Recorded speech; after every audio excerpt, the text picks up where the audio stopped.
Bonjour à tous, bonjour Aveline, je suis Bonjour. super contente de te recevoir sur ma chaîne aujourd'hui. Alors déjà, c'est la nouvelle année, donc on va se souhaiter tous les meilleurs vœux pour cette année 2026, que tous vos rêves se réalisent vraiment. Et puis, on va faire une vidéo un peu spéciale aujourd'hui, ça sera plus sous forme de podcast et on va parler en première partie de Dubaï et les clichés de Dubaï. Alors, on oublie tous les clichés qu'on connaît déjà, c'est fake, blablabla, on connaît, c'est vu, revu, re-entendu, etc. On va plus partir sur des idées que les gens ont de Dubaï.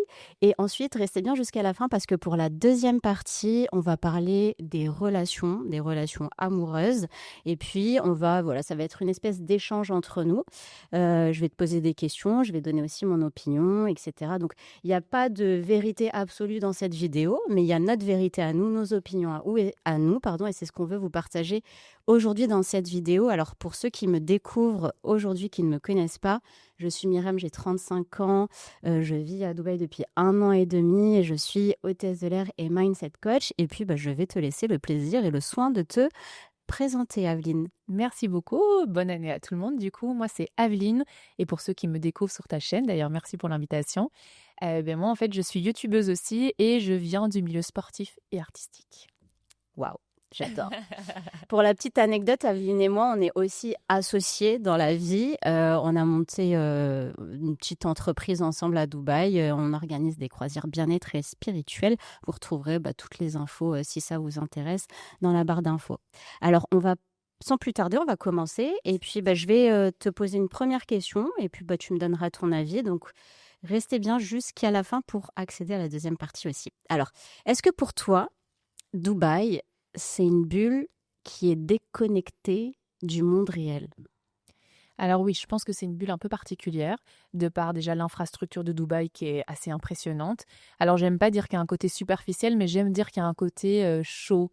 Vraiment, on a l'impression d'être dans un environnement où tout est beau, tout est grand, tout est impressionnant et où je trouve qu'il faut prendre quand même la machine en marge. Je pense qu'il faut quand même être assez ambitieux pour oser venir sur Dubaï parce que c'est très difficile, surtout que ça nous éloigne aussi de notre quotidien quand on a une vie d'expatrié, mais ça je pense que c'est la même chose pour tous les pays. Donc oui, je pense pour moi que c'est quand même une bulle un peu particulière. Maintenant dis-moi toi aussi ce que tu en penses. Alors, moi, je trouve ça intéressant de dire que c'est une bulle qui nous déconnecte de la vie réelle parce qu'il y a vraiment une atmosphère qui est différente et c'est une ville où vraiment, j'ai l'impression, qui nous pousse à faire des choses que l'on n'a pas forcément l'habitude de faire dans nos pays respectifs. Et puis, c'est vrai que on se retrouve finalement enfermé dans cette espèce de bulle, en effet, qui fait qu'on peut être déconnecté avec le reste du monde. Et ça se voit notamment quand on rentre chez nous en vacances, par exemple. Ouais. Et là, on se dit, ah ouais, il y a quand même un écart entre ce qu'on peut vivre ici à Dubaï et ce qu'on peut vivre dans d'autres pays. Moi, je trouve que la grosse différence, c'est que nos pays d'origine et les pays d'Europe, de manière générale, sont des pays de famille, sont des pays avec de valeurs d'éducation que nous, on a toujours eues. Et ici, j'ai plus l'impression que les Émirats, parce que finalement, Dubaï est une ville des Émirats, c'est vraiment un business, c'est une entreprise. Tu trouves pas que le pays est géré comme une entreprise qui a un peu été tiré le bon ou le moins bon, on en parlera évidemment dans ce podcast, mais de manière générale, je trouve que c'est vraiment une entreprise et moins ce côté peut-être familial et un peu bisounours qu'on pourrait retrouver plutôt en Europe. Je sais pas si tu es d'accord avec moi. Je suis entièrement d'accord avec toi, sachant que en plus, généralement, les gens qui viennent sur Dubaï, c'est surtout pour le côté professionnel avant tout. Donc, clairement, 100% d'accord avec toi. Et alors, une dernière chose que je trouve hyper impressionnant, mais donc ça fait toutes les deux 1 an et demi finalement qu'on est là, c'est je trouve que le temps passe à une vitesse de dingue sur Dubaï. Je trouve que les journées sont courtes, alors que je pense que ça change rien. Un petit décalage horaire aussi qu'on ressent évidemment avec l'Europe et avec nos connexions respectives. Mais je trouve que les journées passent à une vitesse, tu vois, quand il est 14 heures, tu te dis, mais purée, ok, j'ai déjà fait tout ça de ma journée, mais la journée est presque déjà finie. Et je sais pas, j'ai l'impression que tout va vite quand tu es ici une semaine. J'ai l'impression que ça a duré 48 heures. Et je sais pas si toi tu ressens la même chose, mais nous on trouve que vraiment 1 an et demi est passé à une vitesse folle, quoi. Déjà, enfin, ça fait 1 an et demi qu'on est là. Enfin, moi, j'ai l'impression qu'on est arrivé il y a 3 mois. C'est ça. Et en même temps, il se passe tellement de choses. Et Oui, je bien pense que c'est sûr. pour ça que ça passe vite, c'est parce que Mm. nos journées, en fait, elles sont remplies ici. Que ce soit sur le côté pro, mais même à titre personnel, c'est quand même une ville où, d'ailleurs, ça c'était un des clichés aussi qu'il y avait, c'est il n'y a rien à faire à Dubaï, mais alors qu'en fait, Oh pas là du là. tout. Ah ouais, Il non. y a tellement de choses à faire. Et donc, entre le côté pro qui nous prend beaucoup de notre temps, donc effectivement, 24 heures dans une journée, c'est pas énorme. Donc, on bosse, enfin, toi et moi, on est à peu près pareil là-dessus, entre 12, 14, des fois 16 heures par jour, ça nous est déjà arrivé. Et après, tu as aussi ce truc où tu as quand même envie de profiter. Et puis, la ville est faite de sorte à ce que tu puisses profiter aussi. Bien Donc, sûr. forcément, après, tes journées, elles défilent et puis tu t'en rends même pas compte et tu as toujours un truc de prévu, tu as toujours un truc à faire. Et puis, c'est une ville aussi qui fait ressortir beaucoup Mm. d'idées en toi, etc. Et donc, tu es là, tu as envie de partir un peu dans tous les sens, dire ah ouais, mais ça, je veux faire ça aussi. Ah ouais, mais ça, j'avais pas pensé à ça. Plein d'opportunités, etc. Et donc, ça rallonge aussi le fait que le temps passe super vite. Et ça m'amène à la deuxième question qui est un peu liée à ça finalement, c'est est-ce que tu penses que Dubaï, c'est une ville qui révèle réellement qui tu es? Ah oui, mais moi je trouve que je sais pas si c'est la ville de l'introspection personnelle, mais moi je n'ai jamais aussi bien appris à me connaître qu'en 1 an et demi à Dubaï. Vraiment, j'ai l'impression que je connais mes forces, mes faiblesses, mes qualités, mes défauts, mes limites. Tu vois, j'ai vraiment eu l'impression d'avoir fait un pas de géant de 10 ans d'apprentissage sur moi-même parce que je pense que c'est pas, être isolé du monde, mais je pense que l'expatriation et dites-le nous franchement si vous êtes expatriés dans d'autres pays, ça m'intéresse aussi de le savoir parce que finalement moi j'ai connu que ça. Toi tu t'es expatrié dans d'autres pays donc, tu Ouais. pourras nous en parler. Mais je sais pas si c'est la même chose dans tous les pays du monde quand tu t'expatries, mais il y a tellement de moments, pas où tu es seul du côté négatif, mais où tu es dans ta bulle aussi et où tu prends du temps pour apprendre à te connaître, à savoir ce que tu veux vraiment et à finalement te dépasser sur plein d'aspects de ta vie et de ta personnalité que moi je connaissais pas de moi-même alors que j'avais déjà l'impression de faire partie des gens qui se connaissaient vraiment très très bien, tu vois. Et je me suis dit, waouh, en 1 an et demi, j'ai l'impression de savoir exactement qui je suis et ce que je veux dans la vie, tu vois. Je sais pas si toi c'est la même chose et si t'as été la même chose, c'est en Australie que t'as été? Ouais, mais c'était il y a un peu plus de 10 ans, donc j'étais plus jeune.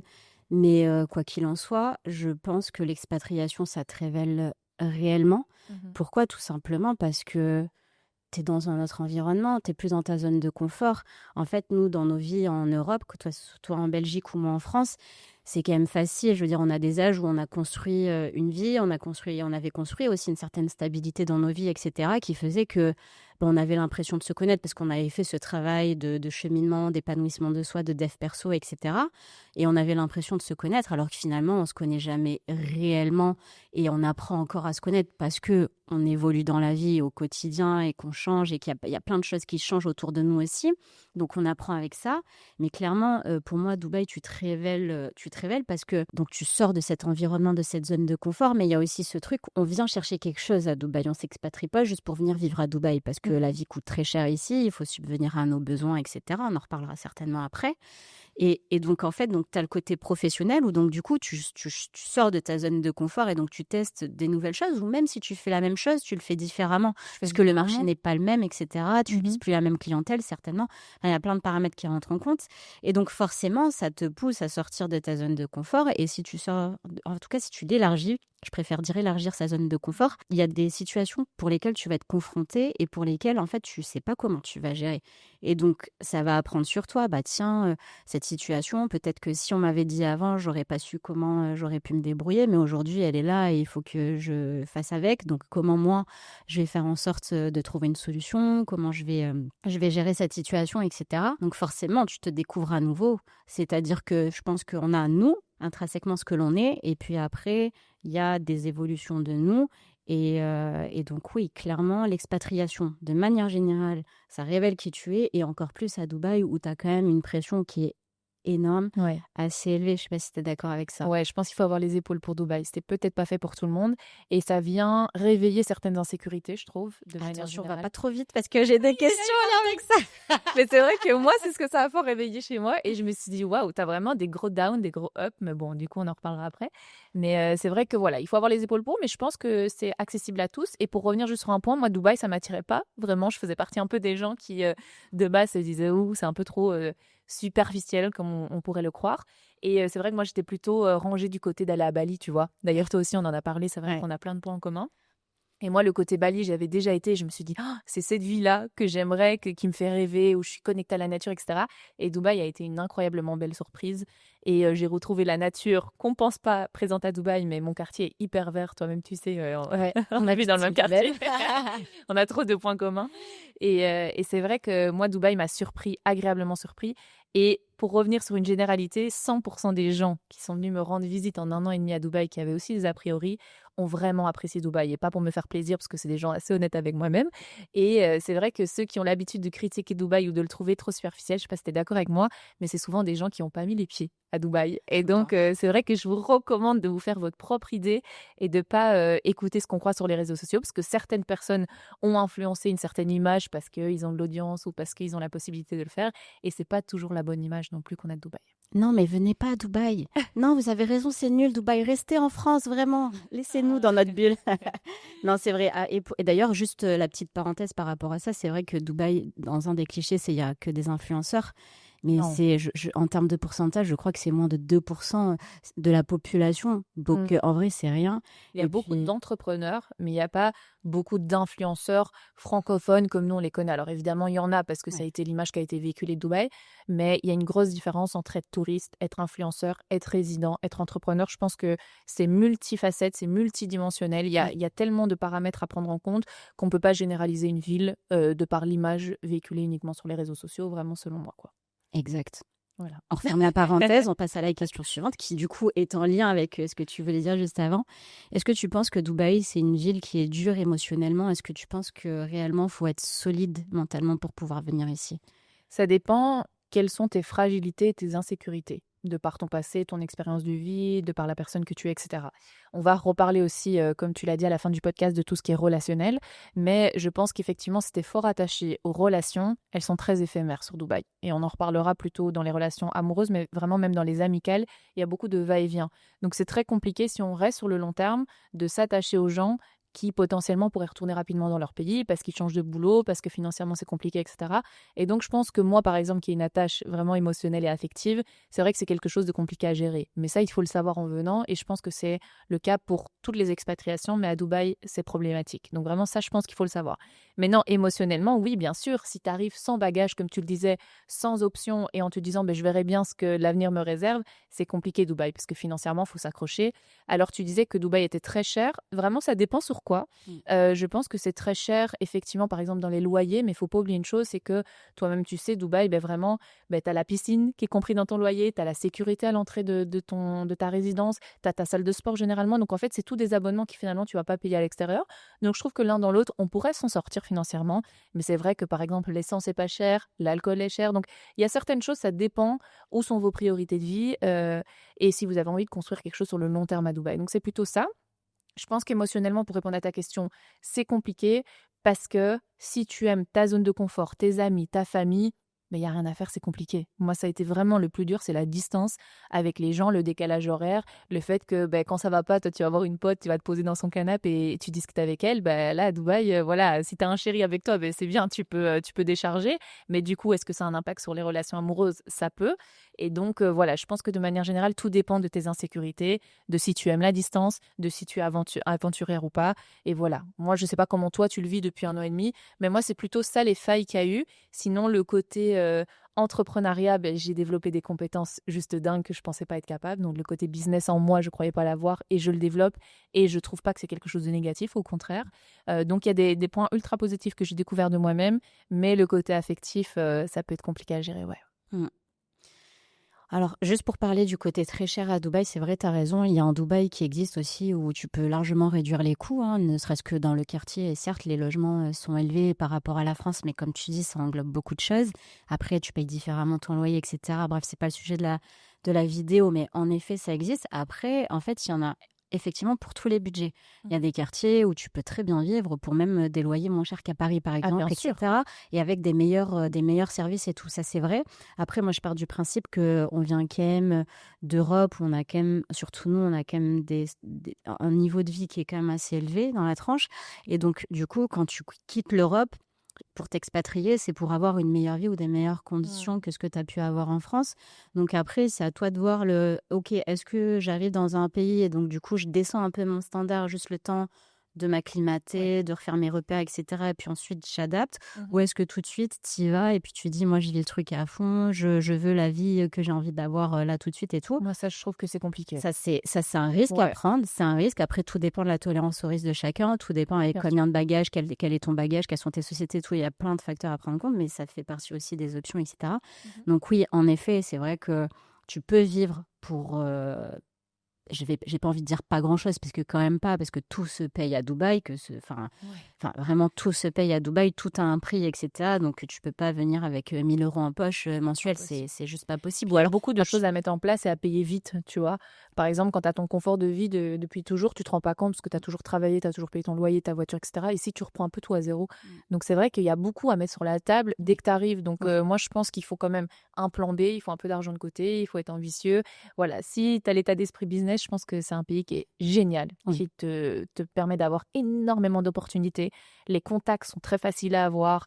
Bon, il y a pas toujours que des bons contacts à avoir ici non plus, mais je pense que ça, c'est comme partout. Mm. Mais tout est facilement accessible. Vraiment, les gens, moi, j'ai développé une facette de ma personnalité où j'ose maintenant, j'ai beaucoup plus de culot. Je sais pas si c'est le cas pour toi, mais avant, j'avais un peu peur de déranger, tu vois, je me dis, bah, je veux pas aller parler à cette personne parce qu'on sait jamais et tout. Ici, bah, alors là, tu peux aller comme ça, lui demander de l'aide. Les gens sont beaucoup plus ouverts, je trouve, tu vois. Bah, les gens le font en fait. Mais Ouais. pourquoi? Je pense qu'il y a ce truc où chacun vient tout seul. Ouais. Et tout le Chacun monde vient est se seul, parler à tu tout le monde vois. et passer on est tous dans la même situation. Les Clairement. Émiratis représentent que 10% de la population de la ville, du Mhm. pays même, je crois. Ouais, ouais. Et pour pas dire, enfin, je sais pas si je dis des bêtises, mais c'est à peu près ça. Mhm. Et donc, tout le monde est expat. Et donc, tu as ceux qui viennent certainement, oui, en famille, etc. Mais c'est quand même aussi minime. Et tu en as beaucoup qui viennent seuls. Et donc, forcément, en tant qu'expat, bah, tu as envie de tout de suite recréer ton confort et puis surtout tes relations, etc. Donc, c'est les gens osent plus. Même, enfin, moi, j'ai connu des gens qui étaient très timides de base et qui ont osé justement aller faire le pas. Moi, le culot, c'est pas trop un souci chez moi. Tu Je diras trouve pas le pas qu'il contraire. qui s'est. Mais c'est sûr que bah, après, oui, j'ai pas de souci à le faire, quoi. Enfin, c'est-à-dire Ok. que j'ai ça en moi, mais je veux dire, du coup, je le fais peut-être un peu plus qu'en France parce qu'il y a moins à prendre des pincettes. Ouais. Mais c'est vrai que les portes sont très ouvertes ici à Dubaï et ça, c'est agréable. Et du coup, pour répondre un peu à la question de est-ce que c'est une ville émotionnellement difficile, est-ce qu'il faut être solide mentalement et tout, mais clairement, il y a un point que tu soulèves et qui est hyper intéressant et important à souligner, justement, c'est que en fait, il faut être stable émotionnellement avant de venir à Dubaï. Ah oui. Parce que si t'es pas stable émotionnellement, je parle vraiment, tu peux vite retourner dans des travers, tu peux vite faire ressortir un peu le mauvais chez toi, etc. Mhm. Et ça peut vite devenir l'enfer. Ça peut très vite devenir la descente aux enfers. Et je pense que toi comme moi, on a des exemples dans nos entourages et tout qui le démontrent bien. Donc je pense que déjà, avant de venir à Dubaï, c'est de se poser la question de, ok, est-ce que déjà je suis assez stable Mhm. émotionnellement pour pouvoir encaisser le fait de m'expatrier? Parce que l'expatriation, ça paraît simple, mais ça l'est pas. Non, Ça il y l'est a pas dans un le point très concret. important. Je pense que quand tu veux t'expatrier, tu dois vraiment savoir le pourquoi de ton expatriation. Si c'est juste un inconfort dans ta vie actuelle et tu te dis que ça sera mieux ailleurs, moi, je suis pas du tout partisane de ça. Et Fuyez le pas les côté, problèmes, voilà, fuyez pas les la problèmes. fuite, je pense, l'air n'est pas plus verte ailleurs. Enfin, elle est un peu plus verte ici, peut-être, Ouais. avec plus le soleil.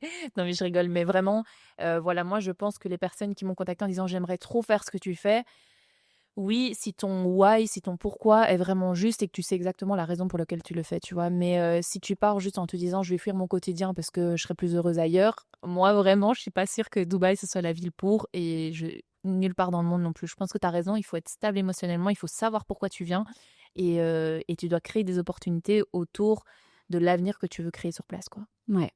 Et même, j'irais plus jusqu'à dire autant si, par exemple, vous avez un projet entrepreneurial, si c'est quelque chose qui n'est pas encore stable aussi, là on parle d'émotionnel, mais si vous avez un business qui n'est pas encore stable en France, c'est prendre conscience que c'est un gros risque de venir et de penser le développer à Dubaï, parce que, et ça m'amène à la prochaine question, mais tout va très vite à Dubaï. Et honnêtement, avoir du stress au quotidien à Dubaï, c'est hyper pesant. Donc il vaut mieux prendre du recul, prendre un peu plus de temps dans son pays pour justement mettre tout ce qu'il faut pour pouvoir, comment dire, consolider son business. Et une fois que son business commence à bien tourner, etc., à ce moment-là, tenter l'aventure. Mais voilà, garder en tête que ça peut être aussi un gros risque de venir et de tout tenter parce que, en fait, on ne tente pas juste un business quand on s'expatrie, c'est-à-dire que, en fait, émotionnellement, c'est dur. Pourquoi? Parce que on a tout à reconstruire. Et en fait, on arrive dans une ville que l'on ne connaît pas. On ne connaît pas les gens, on ne connaît pas son environnement. On a énormément de choses à mettre en place, que ce soit du côté administratif. On doit recréer son cocon, on doit recréer ses relations. Et donc, en fait, tout ça, ça ajoute de la charge émotionnelle en plus déjà de son projet professionnel. Et donc, effectivement, c'est ce qui fait. Et en plus, nous, il y a aussi quelque chose qu'il faut prendre en compte, c'est qu'on est des femmes. On est des femmes expatriées. Nous, on est des femmes, on est cycliques aussi. On a nos émotions aussi qui sont différentes dans le mois, etc. Et donc, tout ça mis bout à bout, si réellement on n'a pas cette stabilité-là, bah, c'est compliqué. Je dis pas que c'est impossible, parce que rien n'est impossible. Et Dubaï, c'est la ville pour ça. Rien n'est impossible vraiment. Mais voilà, faut prendre en compte le fait que c'est possible que ce soit plus difficile à gérer. Et donc, on le sait tous, si on n'est pas bien dans notre vie, si on n'est pas bien à des périodes, et ben après, il y a tout qui en pâtit et on a du mal aussi à avancer. Et donc, pour éviter de se retrouver dans ce cas de figure-là, je pense que c'est important de vraiment tout stabiliser sur tous les points avant de venir à Dubaï.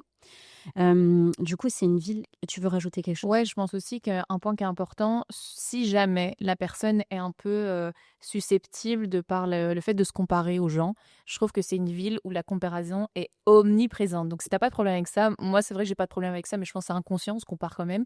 Il y a toujours plus beau que toi, plus musclé que toi, parce que moi, je suis dans le domaine du sport aussi. Il y a toujours plus riche que toi. En fait, Dubaï, tu te vois toujours petite fourmi où tu te dis, mais c'est pas possible. Dans mon pays, j'arrivais à faire des trucs de fou où j'avais pas l'impression d'être au-delà des autres non plus, mais où j'avais l'impression d'avoir mon plein potentiel vraiment qui était hyper actif.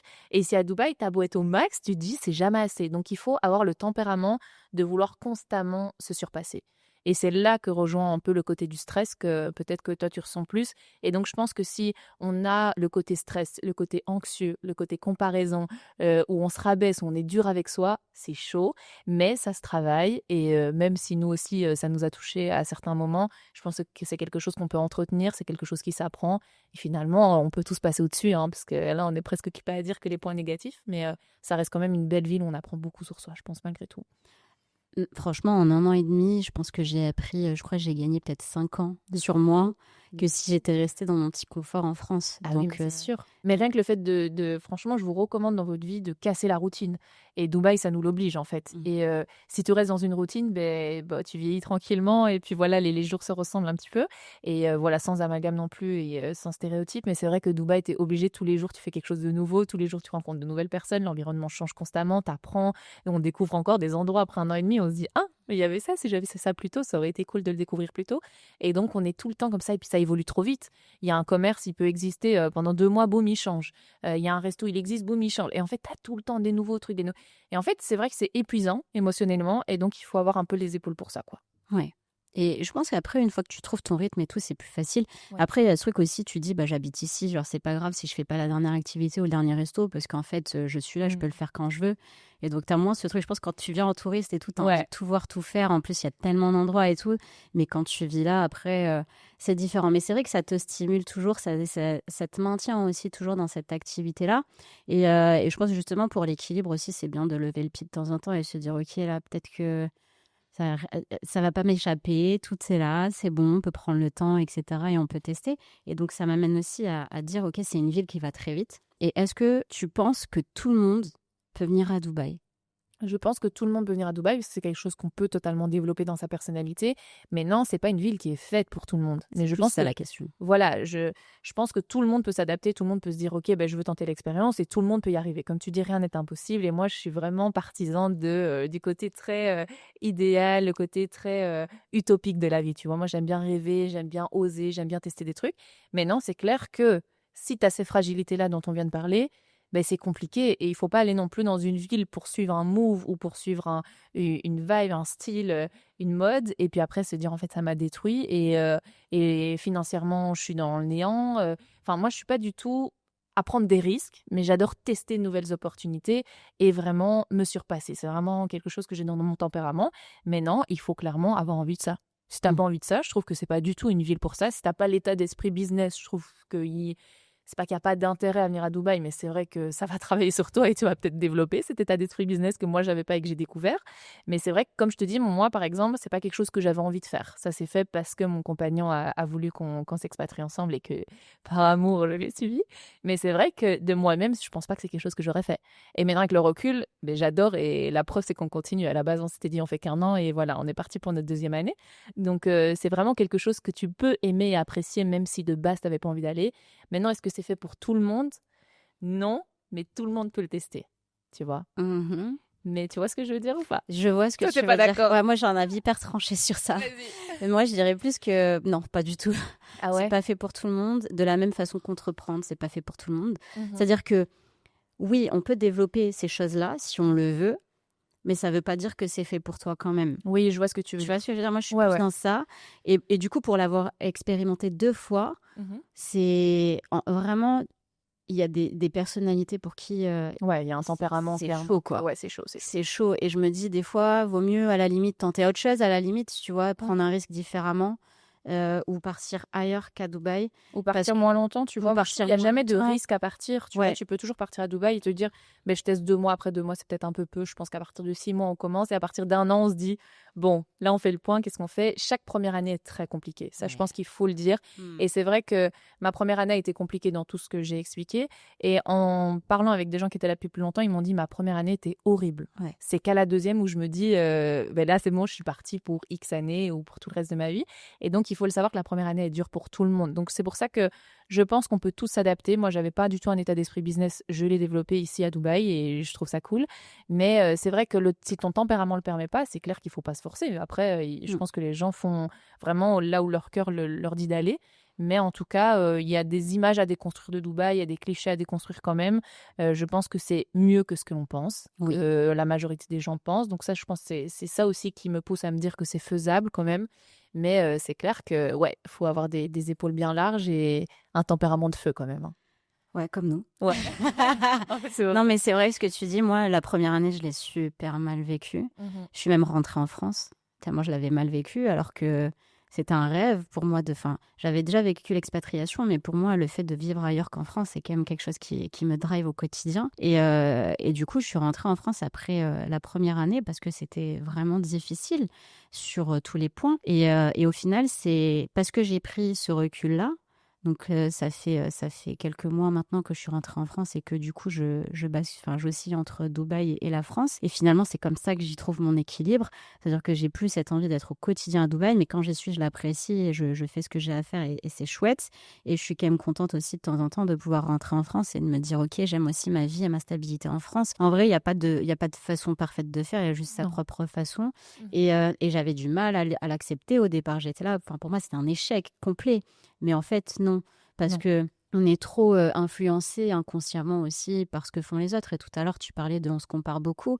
Et du coup, moi, je comprenais pas pourquoi il y en avait qui restaient et qui kiffaient. Pourquoi moi, je n'avais pas envie de rester et je kiffais pas, quoi. Mhm. Mais c'est juste qu'en fait, il faut juste se recentrer sur soi, se re-questionner Et savoir trouver. pourquoi on est là, tu vois. Ouais. Peut-être qu'à un moment donné, il y a des gens qui doutent aussi parce Mm. que c'est vrai que c'est un train qui va vite. Je trouve Mm. Dubaï, il faut monter dans le wagon et se dire OK, go, on y va. En fait, je trouve que c'est pas du tout un pays où tu peux t'autoriser à dormir toute la journée et ne rien faire. C'est Non. impossible de te Non. dire. Mais je Vraiment, pense que c'est ces gens-là, ils impossible. viennent pas. Non, mais possiblement, tu vois. Ils viennent pas. Et c'est vrai que tout le monde travaille, en fait. Tout le monde travaille. Et il y a certaines valeurs qui sont ressorties de Dubaï, comme le travail, le côté ambitieux, la tolérance, le respect. Moi, c'est des trucs que j'ai découverts ici où je me suis dit, waouh, c'est pas du tout l'image que j'en avais, de par, malheureusement, les mauvaises informations que j'avais. Et c'est vrai qu'il y a de belles choses quand même qui en ressortent, et dont ce côté très ambitieux qu'il faut avoir. Ouais, ça, c'est sûr, sûr. On va parler un peu d'un sujet qui fâche, qui est tabou. Tabou. The money. L'argent. C'est vrai que en idée reçue, on en a parlé un peu déjà, mais l'argent est omniprésent à Dubaï. Il n'y a que des riches à Dubaï et tout est basé sur l'argent. Qu'est-ce que tu penses de ça?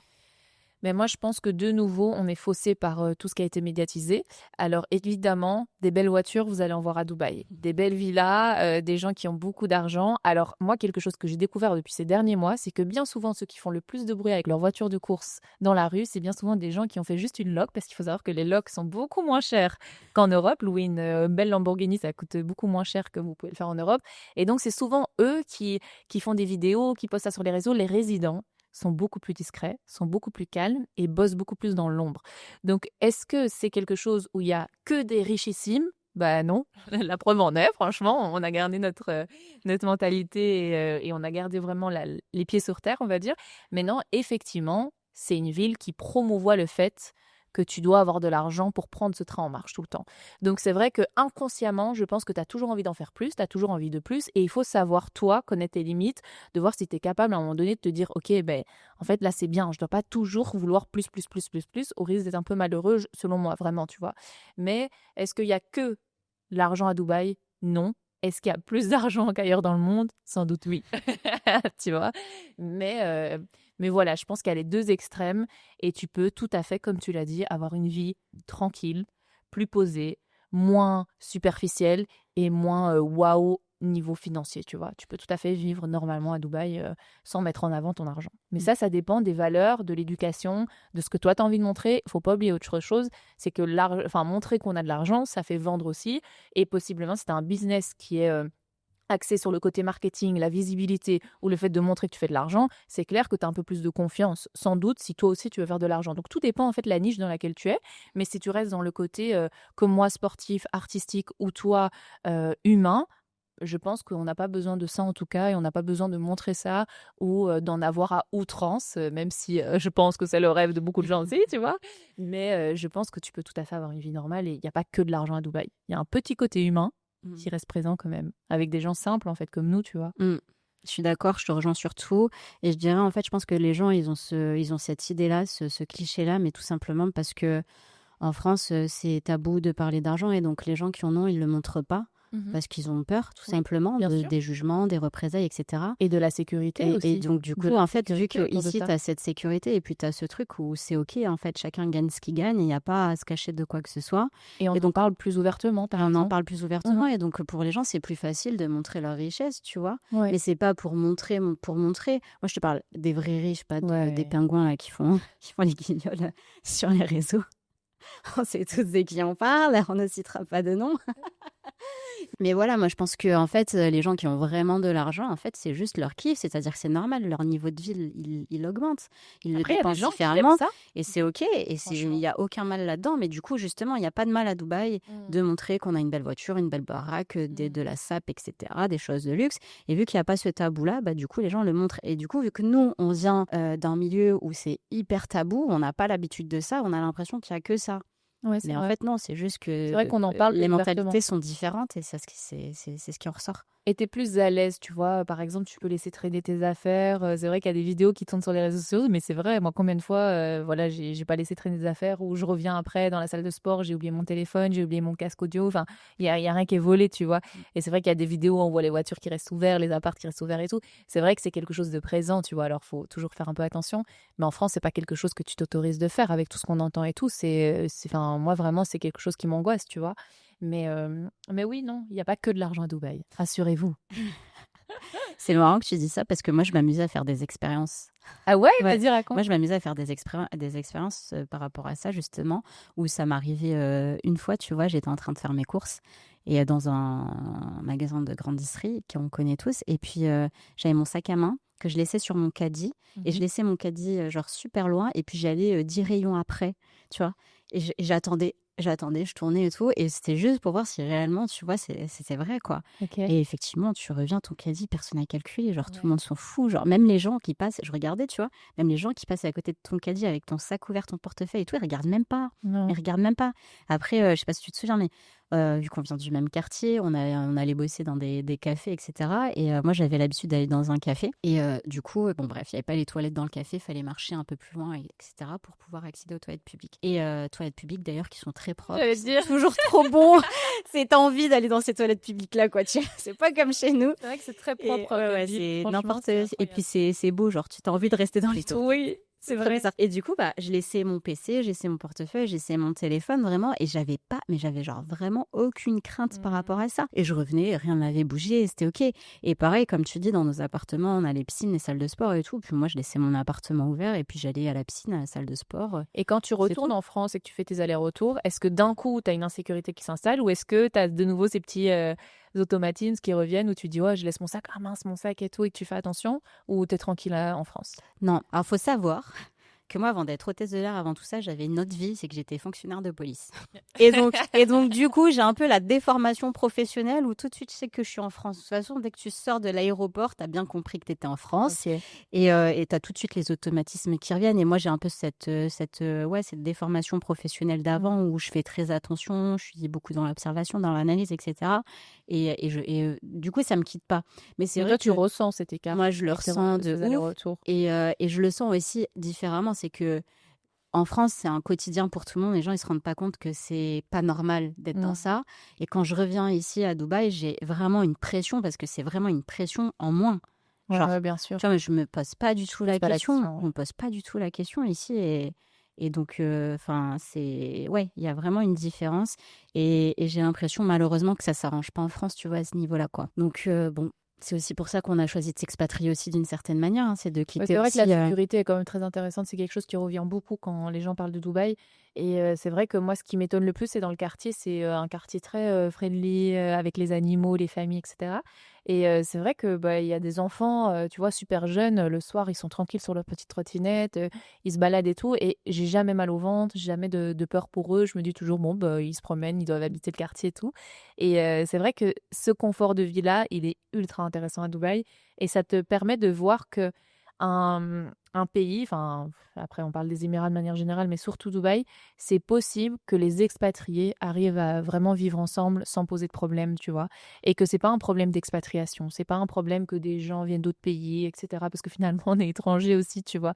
Et ça pose pas de problème qu'on soit tous mélangés, peu importe les nationalités. C'est là que revient vraiment le côté respect, tolérance, sécurité et propreté, je vais ajouter. Mais c'est vrai que c'est un équilibre qui est assez juste et que je trouve incroyable. Et je me dis, mais c'est possible. Donc, c'est tout à fait possible que dans tous les pays du monde, on arrive à ça, tu vois. En tout cas, à ces 4 éléments qui fonctionnent très bien et qui sont très confortables au quotidien. Après, il y a quelque chose aussi qui favorise ça ici, c'est les lois, hein. Oui, c'est Enfin, je vrai. veux dire, fait, en termes de c'est- justice, en Ouais, termes de loi, de réglementation et tout, c'est quand même hyper sévère, hyper strict. Et puis, c'est quand même... tout le monde aime la vie qu'il a à Dubaï et je pense que personne n'a envie de se retrouver travel ban ou renvoyé chez lui, etc. Donc, les gens font plus attention à ça parce que déjà, que ce soit les amendes coûtent beaucoup, très, très cher. Enfin, il me semblait avoir vu que le fait de passer un feu rouge, déjà, c'était 12 500 € d'amende. Ah, waouh! Ouais, alors à vérifier, hein, parce que Ouais. peut-être que c'est plus ça, mais en tout cas, je sais que ça coûte très cher. Ok. Puis il y a des caméras partout, tout est checké, etc. Donc ça dissuade aussi beaucoup. Et puis la justice est là derrière et sévère quand il faut l'être. Et Bien sûr. voilà.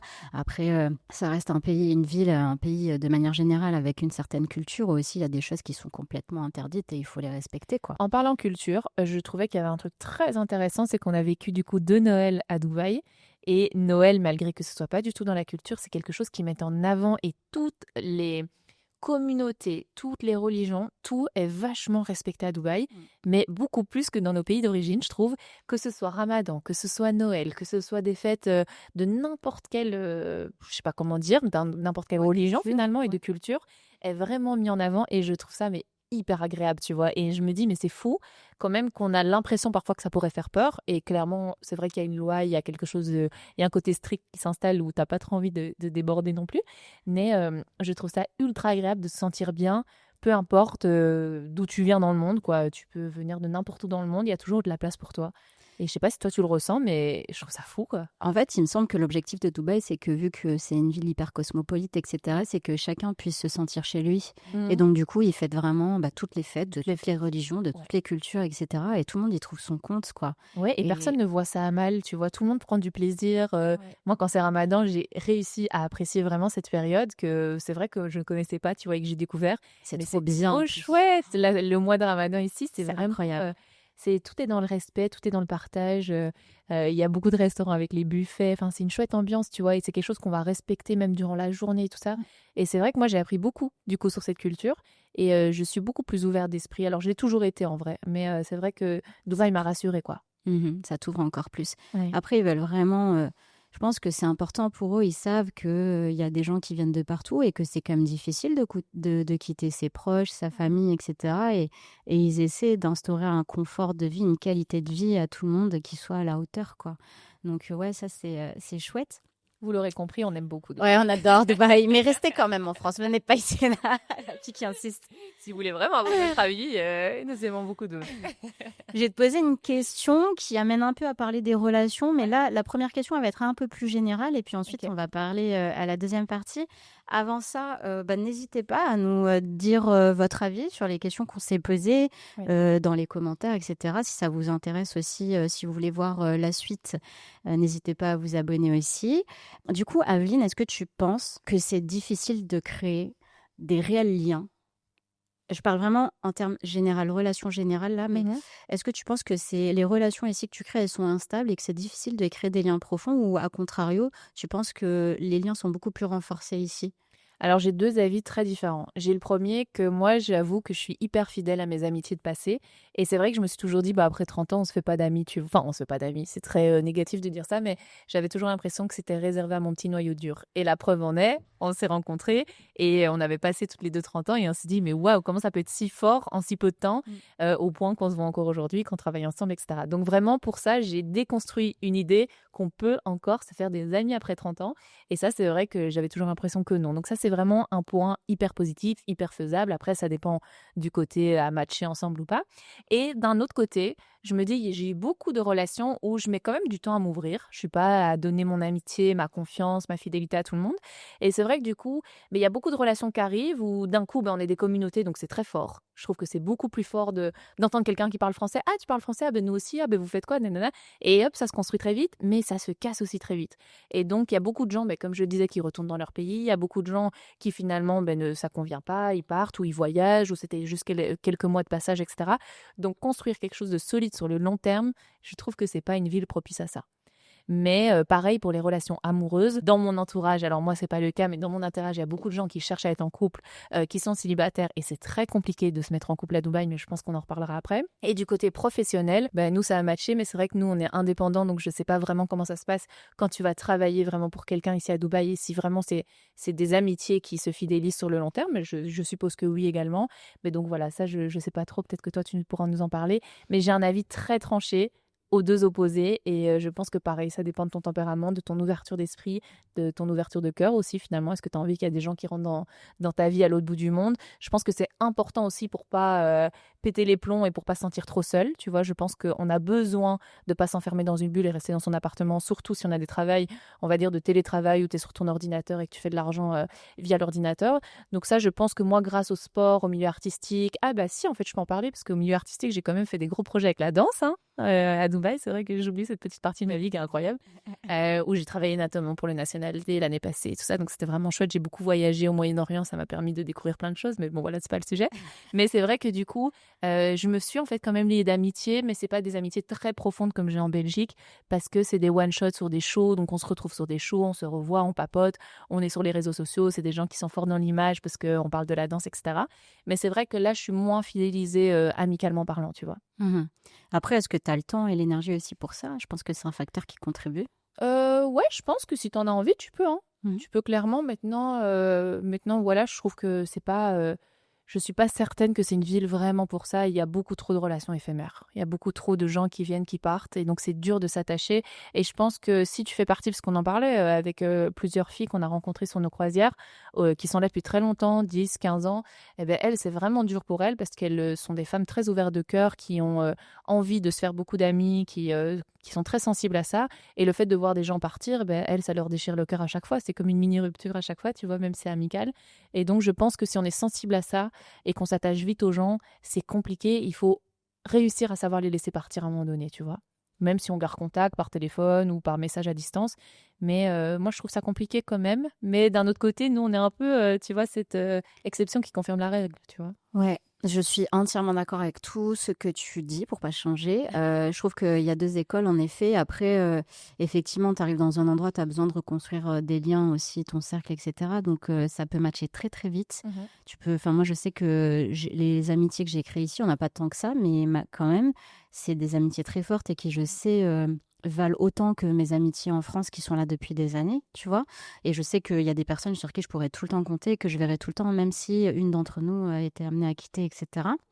Et donc ça, c'est juste incroyable, mais c'est vraiment parce que on a des personnalités qui matchent, on a des parcours qui matchent, on a aussi une ouverture d'esprit qui match, des visions qui matchent. Donc c'est plein de petits trucs comme ça à prendre en compte. Et en même temps, c'est vrai qu'il y a quelque chose, et moi ça, je l'avais vécu en Australie aussi beaucoup, c'est que en fait, c'est facile de rencontrer des gens, ça c'est sûr. C'est un peu plus difficile de créer des liens vraiment forts et qui durent. Mais par contre, c'est difficile de rencontrer des locaux. Les locaux, que ce Ouais, soit ouais, en ouais. Australie ou ici. Mais comme tu C'est-à-dire disais, ici, il n'y a que 10% oui, de... mais du coup, en fait, le seul truc, enfin moi je me rappelle, tu vois, quand j'étais en Australie, par exemple, j'avais super bien sympathisé avec une Australienne et elle me disait, bah, j'arrête de me faire des amis étrangers parce qu'en fait, à chaque fois, ça nous brise le cœur parce qu'ils partent. Mhm. Et c'est un peu ça, en fait. Et du coup, je pense que ça se préserve aussi beaucoup de leur côté à ce niveau-là parce qu'effectivement, c'est une ville qui bouge et tu es là aujourd'hui, tu sais pas si tu seras encore là demain. Bien sûr. Et C'est une ville qui reste quand même jeune aussi, je trouve. ouais, Alors, il y a des personnes plus âgées, évidemment, mais il y en a peu. mm, Et donc, c'est vrai que c'est des gens qui sont plus de passage. Je ne sais pas oui, si on construit vraiment une vie sur le long terme à Dubaï. Pour l'instant, c'est un point d'interrogation à mm, voir. C'est quelque chose, je pense, qui se fait, parce qu'il y en a qui le font. mm. Mais c'est vrai que j'ai plus l'impression, on va dire que, allez, 70% pour les Belges, 70% pour les Français, de personnes qui sont plutôt mobiles et éphémères, quoi. Donc il faut juste en tenir compte après, en vrai, hein, tu vois. Ça ne Ouais, veut pas dire que c'est des moins belles amitiés. mm, Ça veut juste dire que c'est moins solide dans le quotidien, mm. vu que les gens finissent par partir, quoi. Ouais, ouais, ouais, entièrement d'accord. On fait la petite transition et maintenant on va parler un peu des relations mais plus amoureuses. Mhm. Vu qu'on est sur le sujet de Dubaï, ça m'amène à la première question. C'est bon, après toi c'est différent, mais néanmoins j'avais envie d'avoir ton avis quand même sur le sujet. C'est est-ce que tu penses que c'est difficile de rencontrer quelqu'un de sérieux, de bien, dans l'optique d'une relation vraiment amoureuse ici à Dubaï? Alors moi, j'ai jamais été dans cette recherche à Dubaï, étant venue en couple et étant encore en couple avec. Mais je pense que c'est vrai que ce que j'ai beaucoup entendu de l'entourage proche que j'ai ici à Dubaï, c'est qu'effectivement, c'est compliqué de venir en couple. Donc, c'est compliqué de rester en couple parce que beaucoup de comparaisons, parce que beaucoup de tentations, parce que toujours des soirées plus belles, plus grandes, avec plus de gens, énormément de communautés, énormément de rencontres. Enfin voilà, tout est très facilement accessible. Donc voilà, mais ça me concerne pas vraiment. Maintenant, pour les gens célibataires qui cherchent des chéris ou des chéris, c'est vrai que c'est quelque chose de compliqué de ce que j'entends, de par le fait que les gens soient peut-être éphémères et de passage. Donc, tu as difficile à construire quelque chose de solide sur le long terme. Et puis, je ne sais pas si c'est une ville où les gens veulent vraiment beaucoup de sérieux, vu que tu as des tentations à chaque coin de rue, surtout si tu sors, surtout voilà. Je pense que de manière générale, c'est comme pour tout dans le monde. Si tu as une stabilité, moi, c'est ce que j'ai dans mon couple, une stabilité où on connaît nos limites, où en fait, on les dépasse pas, où on se fait vraiment confiance et où on est venu ensemble ici pour construire quelque chose de solide, je pense que les valeurs et l'éducation ne changent pas, tu vois. Mais non, voilà, on n'est pas à l'abri. Mais je veux dire, j'ai un avis un peu particulier parce que, voilà, moi, je vais vraiment te dire le contraire, vu que ça fonctionne très bien et je trouve ça très stable. Mais il faut avoir une hygiène de vie qui le permet. Si tu sors tout le temps, mais bon, c'est comme partout, en vrai, en Belgique ou en France, c'est la même chose, tu vois. Si tu sors vraiment tous les week-ends, si tu as toujours envie de découvrir des gens, si tu es dans le côté humain, service, etc., c'est vrai que je pense que c'est une ville qui est compliquée pour faire des relations long terme et solides. Tu penses que si, parce que toi, ça faisait déjà un petit moment que tu étais en couple avant de venir ici, est-ce que tu penses que si ça avait été le début de ta relation, ça aurait aussi tenu ou tu penses que Et ça nous, c'est aurait encore été... différent parce qu'on se connaît depuis vraiment très longtemps, Ouais. tu vois. Et donc, je suis pas sûre que je me serais expatriée avec une relation nouvelle, tu vois. Ça, je suis pas certaine. Mhm. Donc là, c'est vraiment un cas de figure que je ne connais pas. Mais je connais des gens qui se sont expatriés en couple et qui ne sont pas restés en couple, tu vois. Comme d'ailleurs la plupart des relations que j'ai connues. Bon, bah, tu vas nous en parler alors. Donc voilà, bah, du coup, je te laisse la parole parce que moi, vraiment, pour le coup, je pense que notre complicité, notre amour a fait que ça tient. Mm. Et dans les coups durs, on se soutient aussi. Et je pense que l'expatriation, pour le coup, pour moi, elle a un impact ultra bénéfique pour renforcer le lien et se dire, waouh, je pense que si on a survécu à une expatriation, on est fait potentiellement pour rester tout le reste de notre vie ensemble. Mhm. Mais non, je pense qu'effectivement, on est à ça, pas moi, mais que ça casse aussi et de dépasser une limite qui ne s'autorise pas dans une relation de couple. Après, tout dépend des limites imposées dans chacune des relations, tu vois. Mais parle-nous de toi, du coup. T'as levé la main. Non, j'ai levé la main parce qu'effectivement, moi, j'étais en couple quand je suis venue depuis quelques années maintenant, et puis finalement, ça s'est arrêté. Après, je vais pas du tout rentrer dans ce sujet parce que c'est quelque chose que je garde de personnel et dont je parle pas trop sur mes réseaux. Néanmoins, je l'ai vécu. Par contre, effectivement, donc j'ai les deux sons de cloche en fait, puisque je suis venue en couple en étant en couple et où la question s'est jamais posée de quitter ma relation et tout, en tout cas parce que j'étais à Dubaï.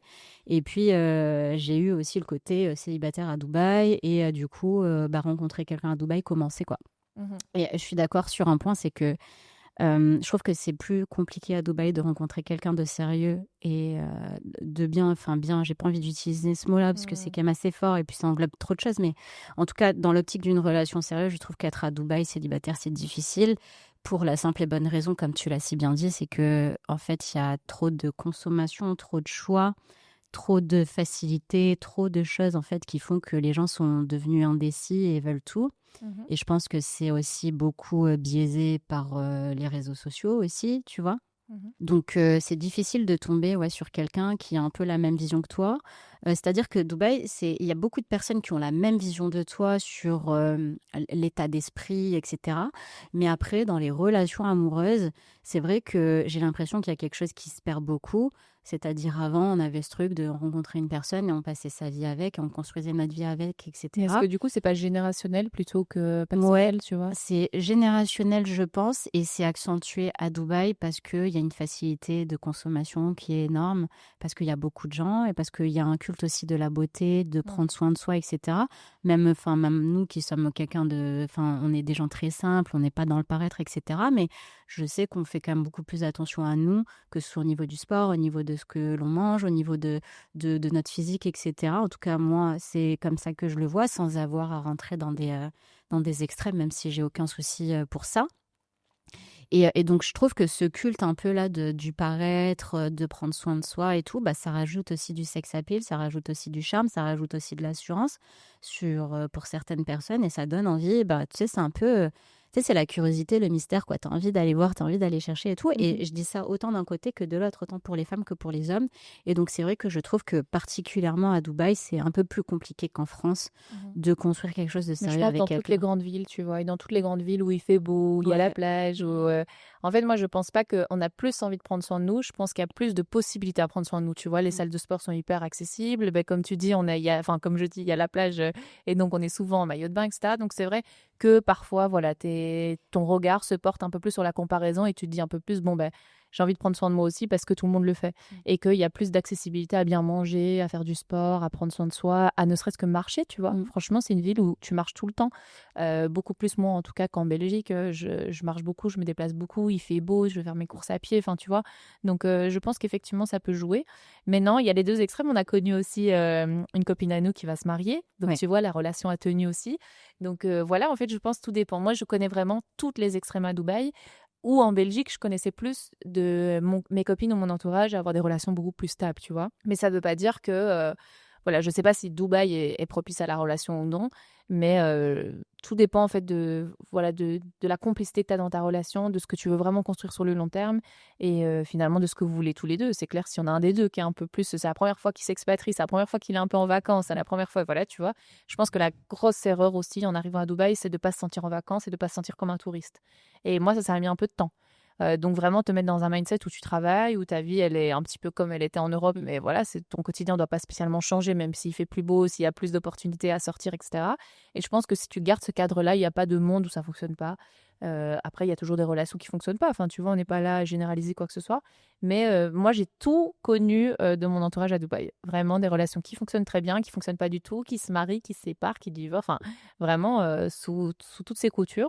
Et donc voilà, j'ai un avis un peu partagé là-dessus, je t'avoue. Ouais, de toute façon, tout existe en soi. Ouais, Tout existe. partout dans le monde, je pense, Ouais, en vrai. Tu tout vois, existe. partout dans le monde. Question un peu touchy aussi, mais moi j'aime bien mettre les pieds dedans, donc on y va. Qu'est-ce que tu penses? L'homme a tel rôle et la femme a tel rôle, notamment ici à Dubaï où il y a une culture aussi très ancrée sur ça, et même aussi générationnelle qui est en train de prendre la place à ce niveau-là. Est-ce que toi tu penses que effectivement l'homme doit avoir certains rôles et la femme certains rôles dans une relation? Non, je pense que ça dépend vraiment de ton tempérament, de tes valeurs, ton éducation, de ce que tu veux de ta relation. Si tu as envie d'être femme au foyer, que ça te correspond et que c'est idéal pour toi, moi je trouve ça très bien. Si tu as envie d'être une femme super ambitieuse, il faut juste trouver un homme qui te laisse cette place-là aussi.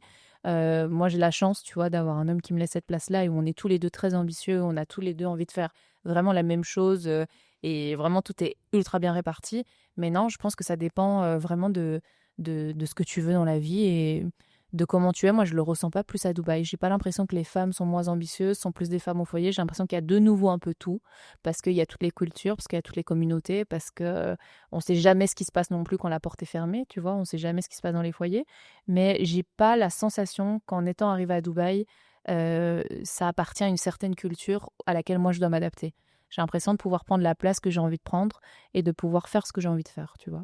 Mais est-ce que tu ressens que, au niveau générationnel, on Mhm. tend plus vers ça? Même Vers si quoi? Vers toi, une femme ambitieuse ou une femme vers plutôt au foyer? plus, 2 rôles distincts de la femme et de l'homme? Non, je pense pas. Après, Dubaï a été un peu faussé par le fait que certaines femmes aimaient beaucoup les hommes avec beaucoup d'argent et c'est vraiment l'image qui est un peu sortie de Dubaï.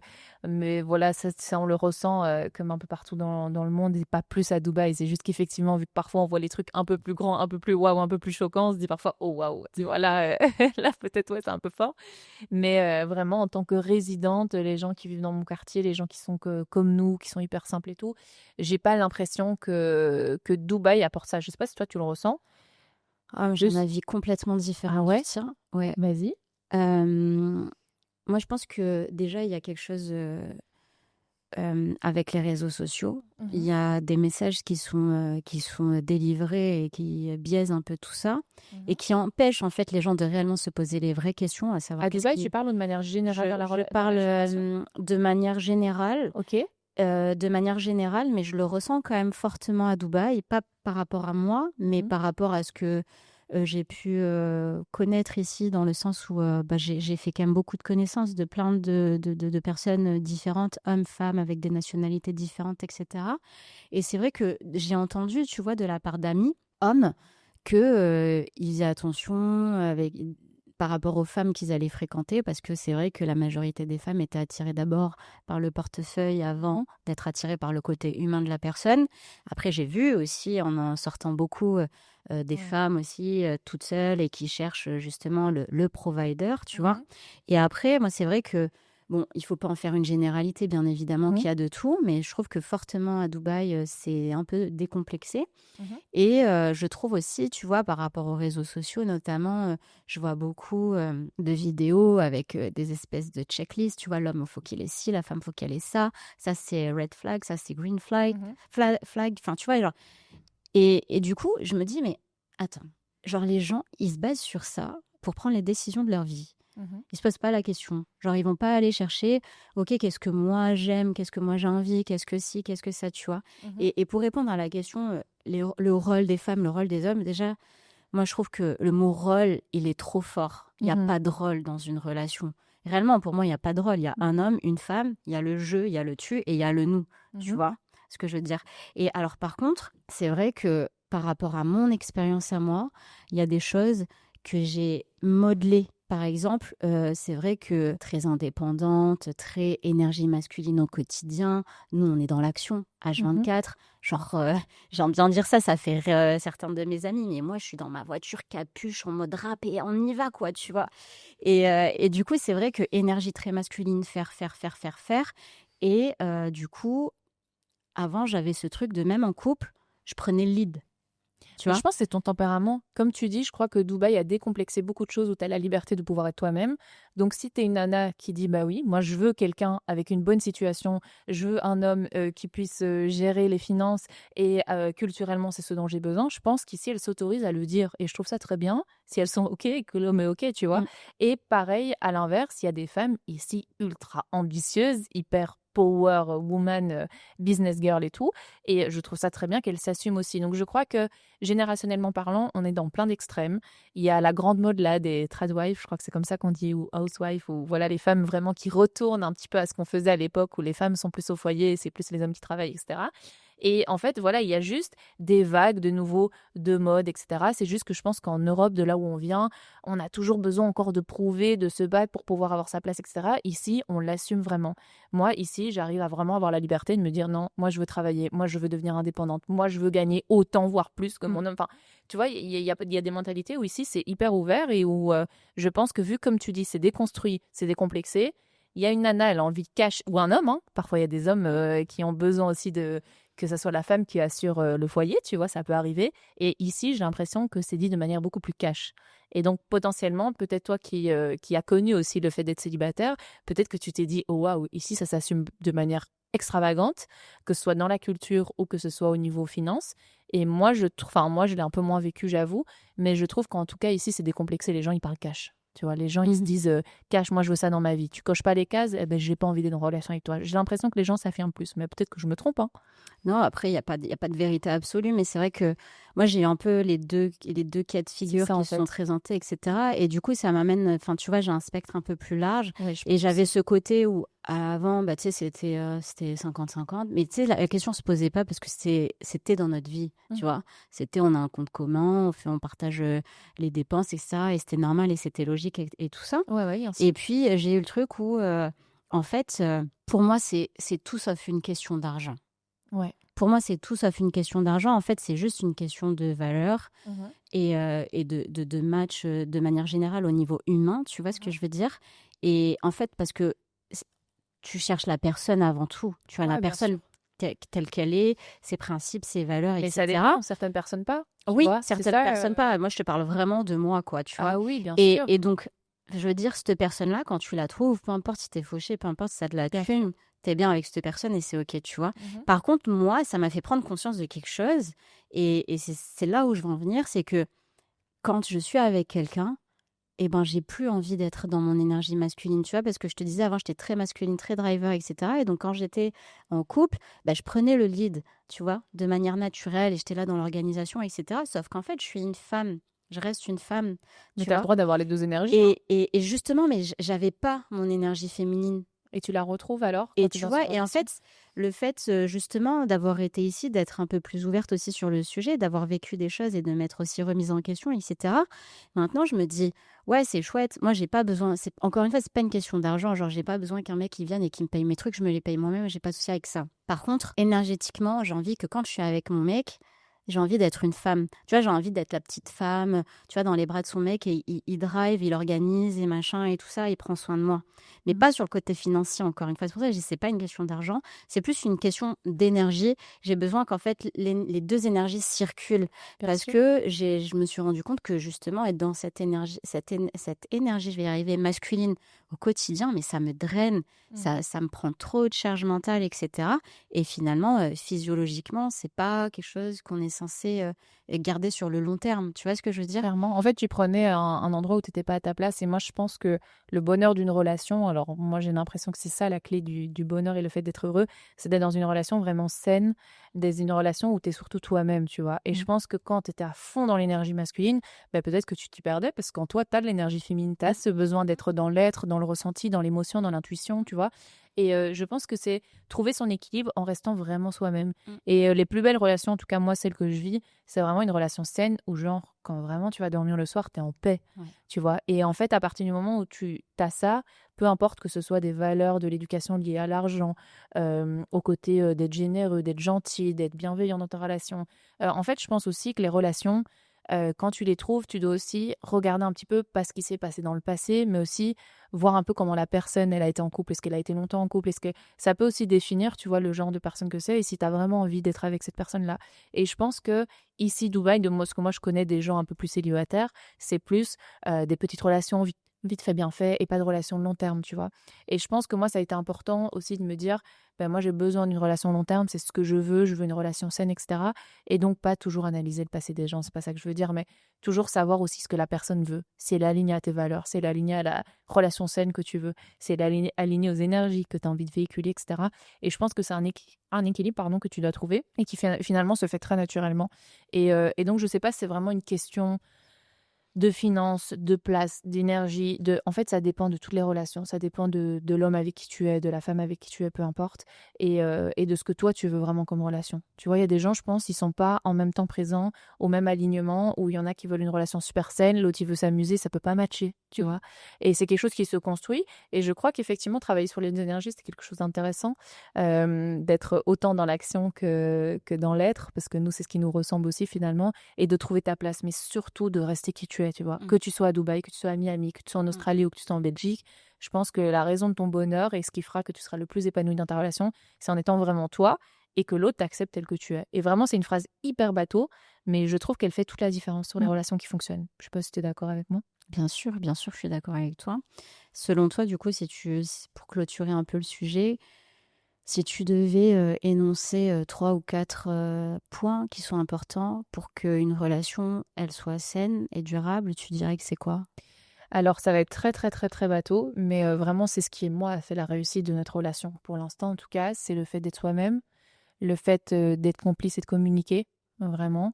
Et puis, il y a tout l'aspect de ta fameuse checklist qui est importante pour toi. Donc, si pour toi, c'est important qu'il ait de l'humour, si c'est important pour toi qu'il ait des valeurs de famille, si c'est important pour toi qu'il ait la même vision long terme, etc., c'est vraiment quelque chose qui doit matcher.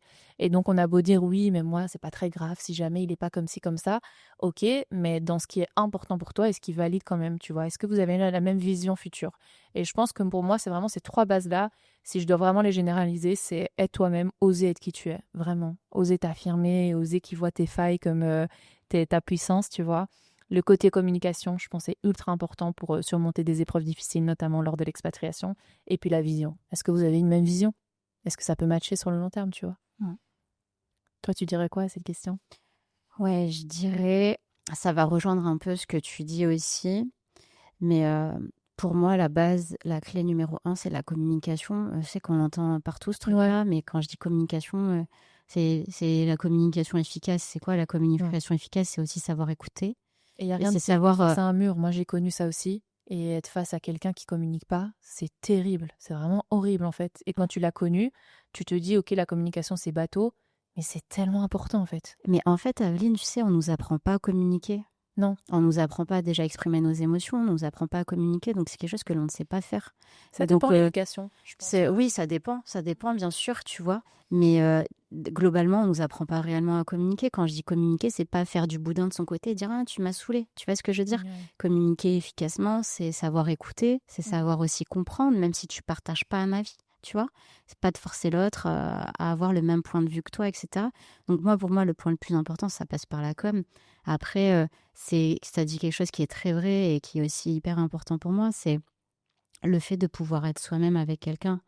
C'est-à-dire, on sait tous que les personnes parfaites n'existent pas, c'est pouvoir accepter l'autre, même dans ses parts d'ombre, tu vois. Mhm. C'est de savoir accepter ça aussi et en fait de pas avoir à jouer de rôle ou à devoir se travestir Bien sûr. pour quelqu'un, etc. Et c'est aussi quelqu'un qui va ressortir qui tu es, Ouais. tu vois, qui va réussir à faire ressortir le mieux chez toi, tu vois. Ouais. Et même si que tu puisses te sentir à l'aise d'être réellement qui tu es, encore une fois, avec tes Ne parts. changez vraiment pas par amour, vraiment. Si on est de par expérience, ça marche Oui. pas. Non, ça marche marche pas, pas à long terme. ça te revient dans la tête, ça c'est sûr. Et voilà, moi je pense qu'il y a des fondamentaux comme ça, c'est des bases, et si t'as pas ces bases-là, c'est sûr. Après, ouais, je pense que le partage et la complicité, c'est des choses qui sont hyper importantes. Le fait de pouvoir se taper des barres avec la personne qui partage ta vie, ça te stimule aussi, tu vois, et puis ça crée des sensations que tu as envie de garder, de reproduire, et c'est ce qui crée aussi ton lien, etc. Mhm. Tu vois. Donc ouais, il y a tout ça. Et après, bien évidemment, il faut que vous partagiez les mêmes valeurs, en tout cas celles qui sont importantes, Mhm. celles qui font partie de vous vraiment, et que vous ayez, la même vision, que vous ayez envie en tout cas de partir dans la même direction. Et ça, je dirais que c'est le plus gros des challenges, Clairement. parce qu'on évolue tous et on n'évolue pas forcément De la même manière. de la même manière. Et donc des fois, il y a des chemins qui se séparent malheureusement, tu vois. Et se soutenir aussi. Moi, je trouve que c'est une force incroyable, que ce soit dans les amitiés, dans les familles ou dans ta relation amoureuse, le fait de te soutenir. T'es pas d'accord avec ce que j'ai envie de faire, mais tu me soutiens et ça ne dépasse aucune limite dans notre relation. Bah, soutiens-moi vraiment, tu vois. Ouais. Sois vraiment derrière moi. Voilà, même si c'est pas quelque chose qui te parle ou que c'est pas une passion que la personne partage, vraiment se soutenir en fait. Juste et se dire, ok, ben, je suis là quoi qu'il arrive et voilà, je vais t'aider quand même de la meilleure manière que je peux. Je pense que ça, c'est important et ça fait aussi la différence. Ouais, c'est de se tirer vers le haut tout le temps. Ouais, vraiment. Ouais. En fait, ça doit être un plus dans ta vie, je pense, une relation. C'est aussi bateau de dire ça, mais si ça te retire quelque chose, ça t'enlève des traits de ta personnalité, ça t'éteint aussi. Moi, j'ai déjà eu des relations vraiment où je me suis sentie éteinte. Ça, c'est le pire pour être malheureuse. Et donc, outre le fait de tirer vers le haut, c'est vraiment tirer du bon de toi et d'être une relation bonus. Si t'es mieux seule, mais vraiment, reste seule et n'aie pas peur d'être seule, tu vois. Si jamais la personne, elle t'apporte ce truc en plus, où tu dis, mais c'est un soleil dans ma vie, c'est vraiment quelque chose qui va m'apporter du bonheur. Alors avec des failles, évidemment, on n'est pas dans un milieu de bisounours et il y a des moments difficiles aussi dans les relations, mais de manière générale, la globalité doit être positive. Si quelque chose de négatif, qui te tire vers le bas, qui te rabaisse, qui est toxique, même si c'est mis un peu à toutes les sauces, mais agressif, nocive, négative, vraiment pars de là, tu seras plus heureuse seule, vraiment. Et je pense que avant tout ça, il y a quand même un travail sur soi énorme à faire avant tout ça. Tu vois, je dis pas que travail sur soi, on le fera toute notre vie. Tu vois, je dis pas qu'il faut régler tous ces problèmes parce que ça n'existe pas. Tu vois, mais je pense que c'est important aussi de savoir qui l'on est, de reconnaître sa valeur, de s'apporter de l'amour aussi soi-même avant. Se Tu vois, connaître. d'être quand même, comme tu dis, d'être déjà bien seul avant de vouloir à tout prix être avec quelqu'un. Parce qu'en fait, sinon, tu cherches quelqu'un qui va combler un manque chez toi, tu vois. Et ça, on sait aussi que ça développe aussi des choses qui sont pas forcément saines et tout. Donc, je pense Après, que là, parfois, on passe par là pour apprendre à se connaître. Et oui. moi, je pense que c'est un processus aussi important, tu vois. Mm. Parce qu'on a beau donner tous les meilleurs conseils peut-être aux jeunes qui vont nous écouter, elles devront passer par certaines expériences de vie, malheureusement, qui seront pas bonnes, mais pour Ouais. apprendre à se connaître. Moi, j'ai jamais autant bien appris à me connaître avec l'expatriation, mais aussi dans des relations passées qui n'étaient pas bonnes pour moi, tu vois. Donc, je pense que malheureusement, on doit tout passer par là. Et les bons conseils, ils ont beau venir de partout. Tu dois le vivre, tu dois avoir Ouais. tes déclics, tu dois savoir ce que tu veux, tu dois t'écouter. Tu dois parfois toucher le fond pour te dire, bon, ben, en fait, maintenant, j'ai envie de remonter et je me respecte aussi. Et maintenant, je connais mes limites et je veux plus jamais qu'on les transgresse, tu vois. Donc, parfois, tu dois passer par là. Et je pense que le rôle éducationnel des parents compte beaucoup. Les amis aussi, même si on les écoute jamais, ça reste toujours dans un coin de notre tête, tu vois. Et toujours à un moment donné, ça résonne et tu te dis, ouais, en fait, je vaux mieux que ça. Quand c'est quelque chose qui te détruit, évidemment. Et je pense que voilà, on peut donner tous les conseils du monde. Je crois que certaines personnes doivent faire leur propre chemin. Mais surtout, respectez-vous, aimez-vous, apprenez à vous connaître, n'ayez pas peur d'être seul. C'est vraiment les meilleurs conseils que je pourrais donner pour des relations qui fonctionnent. Et n'ayez pas peur d'apprendre à vous connaître aussi. Important, ultra important. Et C'est la clé du bonheur, tu vois, je se suis connaître. 100% comme d'hab d'accord avec ça. On est très alignés là-dessus. Et j'ai envie de finir en disant une phrase, c'est que on a beau traverser les ténèbres, il y a toujours de la lumière au fond. Et on n'en sort jamais autant grandi qu'en passant malheureusement par ces phases-là. Donc ok, ça fait peur, mais il faut y aller quand même. Parce que le gain derrière, il est énorme. Clairement. Merci beaucoup, Aveline, d'avoir participé à ce podcast avec moi. Je suis vraiment ravie. N'hésitez pas, les amis, à nous dire ce que vous en avez pensé, à donner votre opinion aussi également. Ça nous fera plaisir. Et puis, on sait qu'il y a plein d'avis qui sont différents. Donc, ça ouvre aussi notre vision à nous. Aveline, je mettrai tous tes contacts pour te retrouver et tout dans la barre d'infos aussi. Donc, si vous avez aimé passer du temps avec elle et que vous voulez la suivre, n'hésitez pas. Aveline, tu as une chaîne YouTube aussi qui est géniale que je vous invite à regarder. Et puis, tu es aussi très active de manière générale sur les réseaux sociaux, notamment Instagram, etc. Donc, je vous mettrai tout ça en barre d'infos. Et puis, n'hésitez pas à vous abonner. Je vais faire des prochains podcasts aussi très en lien avec les relations, en interviewant justement différentes personnes, différents profils. Là, tu vois, femmes en couple, il y aura des hommes, il y aura des jeunes, des moins jeunes, etc. Donc, si ça vous intéresse, n'hésitez pas à vous abonner. Dites-moi encore ce que vous en avez pensé. Et puis, je vous dis à très vite. Bisous. Bisous, merci beaucoup.